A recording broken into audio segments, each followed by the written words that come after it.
Apakah kamu siap menghadapi UTBK tapi masih bingung format soal yang biasa muncul di UTBK itu kayak gimana? Tahukah kamu bahwa banyak peserta UTBK yang gagal bukan karena mereka tidak pintar, tetapi mereka kurang persiapan dan juga kurang paham format dan juga strategi dalam menjawab soal yang ada di UTBK. Faktanya banyak sekali peserta yang mengandalkan hafalan tanpa memahami konsep dasar dari pola soal tersebut. Sehingga mereka kesulitan dalam menjawab soal-soal yang menguji kemampuan berpikir logis yang mendalam.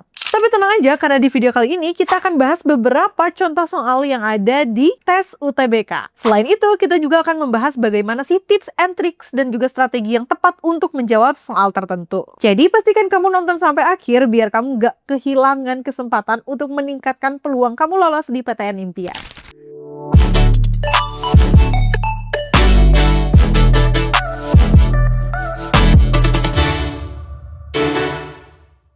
Teman-teman, UTBK itu bukan sekadar seputar seberapa banyak soal yang bisa kamu jawab dan hafal, tetapi juga seberapa cepat kamu bisa berpikir logis dan juga menyelesaikan soal dengan strategi yang tepat. Banyak peserta UTBK yang mengalami kesulitan pada soal-soal tertentu, diantaranya literasi bahasa Inggris, literasi bahasa Indonesia, penalaran umum, dan juga penalaran matematika. Tanpa strategi yang tepat, peluang mereka untuk masuk ke PTN akan semakin kecil. Tapi jangan khawatir, karena di video kali ini kita akan kupas tuntas gimana sih contoh-contoh soalnya. Yuk langsung aja kita check it out.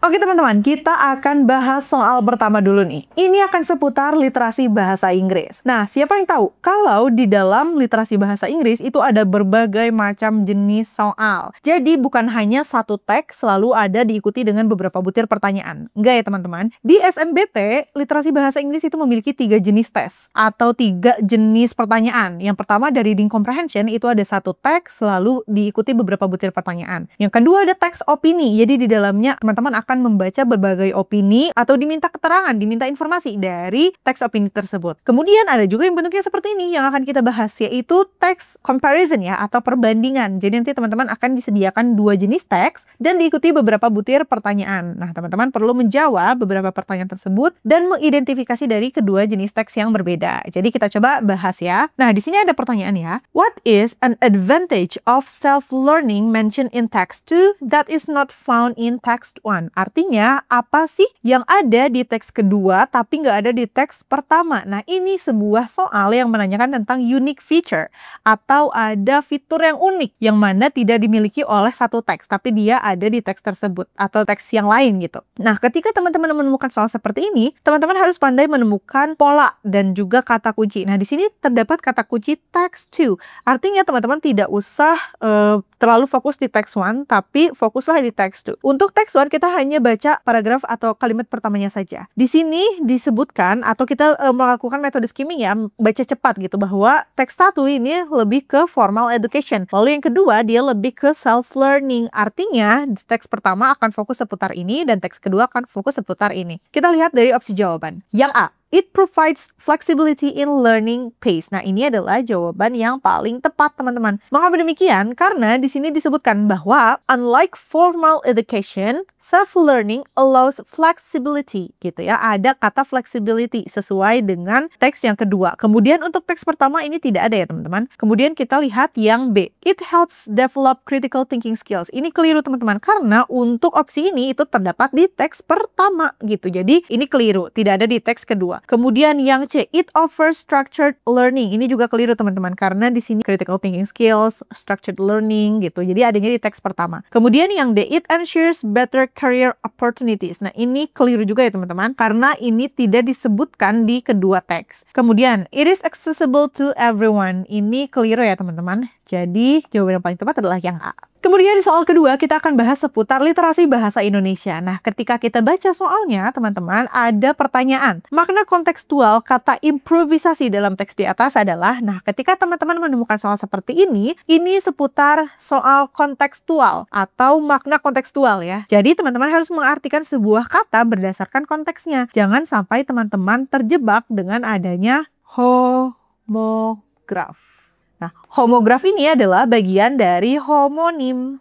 Kalau kita teliti lagi ya teman-teman, homo itu artinya satu, graf itu penulisan. Jadi di sini artinya penulisan yang sama. Contoh adalah kata genting. Nah, ini dia penulisannya sama, homograf ya. Homograf memiliki tulisan yang sama tetapi maknanya beda. Ada genting yang ada di atap rumah atau situasi genting.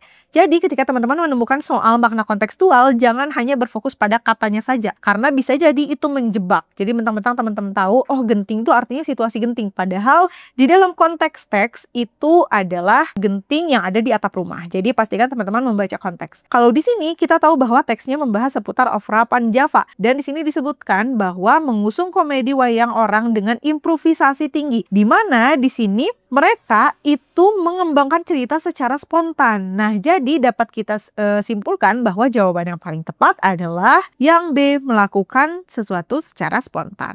Oke teman-teman, di sini kita akan berlanjut ke soal yang ketiga ya, tentang penalaran matematika. Di sini terdapat pertanyaan. Seorang konten kreator di YouTube membutuhkan 4 jam untuk mengedit 2 video berdurasi 10 menit menggunakan aplikasi biasa. Jika ia ingin meningkatkan efisiensi dengan menggunakan AI editing tools yang dapat mempercepat proses 2 kali lipat, berapa jumlah video berdurasi 15 menit yang bisa ia edit dalam 12 jam. Nah, ketika teman-teman menemukan soal seperti ini, artinya kita harus menemukan polanya dulu nih teman-teman. Di sini kita diketahui ya bahwa ada kecepatan awal sebelum editing. Kecepatan sebelum editing itu ada 4 jam menghasilkan 2 video. Artinya 10 menit ya. Ini video 10 menit. Kemudian kita tahu, maka untuk menghitung 1 jam, kita hitung dulu ya 1 jamnya, itu 2 video per 4 ya. Jadi kita akan bagi 2 dibagi 4 itu 0,5 video. Artinya ini yang dihasilkan dalam 1 jam ya teman-teman. Maka apabila 12 jam itu kita akan kalikan dengan 12 dikali 0,5.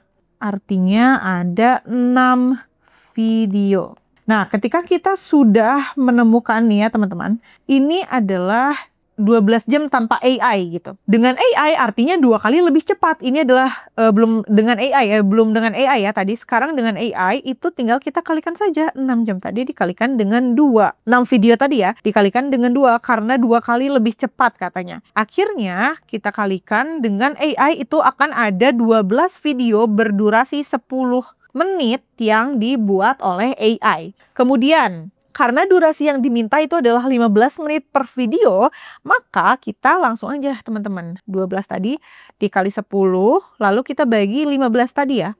Jadi, itu 1200 dibagi 15 hasilnya 8. Jadi, jawaban yang paling tepat adalah, kita tahu ya, ini. Yang B, 8. Oke teman-teman, kita lanjut ke soal keempat yaitu penalaran umum. Di sini terdapat pertanyaan ya. Semua orang yang rajin membaca memiliki wawasan yang luas. Kemudian premis kedua, beberapa mahasiswa sering menghabiskan waktu mereka untuk membaca buku filsafat. Ada 2 premis ya teman-teman. Kesimpulan yang paling logis adalah kita analisis opsi jawabannya satu persatu. Di sini terdapat opsi jawaban yang A. Semua mahasiswa memiliki wawasan yang luas. Ini keliru ya teman-teman, karena di premis hanya menyebutkan beberapa mahasiswa. Itu pun yang sering membaca, bukan semua mahasiswa, oke? Kemudian yang B, beberapa mahasiswa memiliki wawasan yang luas. Nah, ini adalah jawaban yang paling tepat. Mengapa demikian? Karena di sini disebutkan bahwa jika, di sini kan diketahui ya, bahwa beberapa mahasiswa itu sering membaca buku filsafat. Jika mereka rajin membaca, artinya mereka berdasarkan premis pertama ini memiliki wawasan yang luas. Jadi dapat kita simpulkan bahwa beberapa mahasiswa memiliki wawasan yang luas. Nah, itu dia teman-teman, contoh-contoh soal yang biasa muncul di UTBK beserta cara menjawabnya. Gimana? Mudah kan? Kalau kamu masih merasa sulit, kamu bisa menggunakan aplikasi Cerebrum untuk membiasakan diri, melatih diri untuk bisa menjawab soal-soal tersebut. Karena di aplikasi Cerebrum itu ada banyak latihan soal, simulasi, dan juga materi yang komprehensif. Selain itu, kamu juga berkesempatan loh untuk belajar dengan tutor yang profesional biar meningkatkan peluang kamu lolos ke PTN Impian. Maka dari itu, yuk mulai belajar dari sekarang. Download aplikasi Cerebrum yang ada di Play Store dan juga di App Store. Terima kasih sudah menonton video ini. Jangan lupa untuk klik like, komen, share, subscribe, dan nyalakan lonceng notifikasi biar kamu nggak ketinggalan informasi penting dan menarik lainnya seputar perkuliahan. Terima kasih sudah menonton dan sampai jumpa di video berikutnya.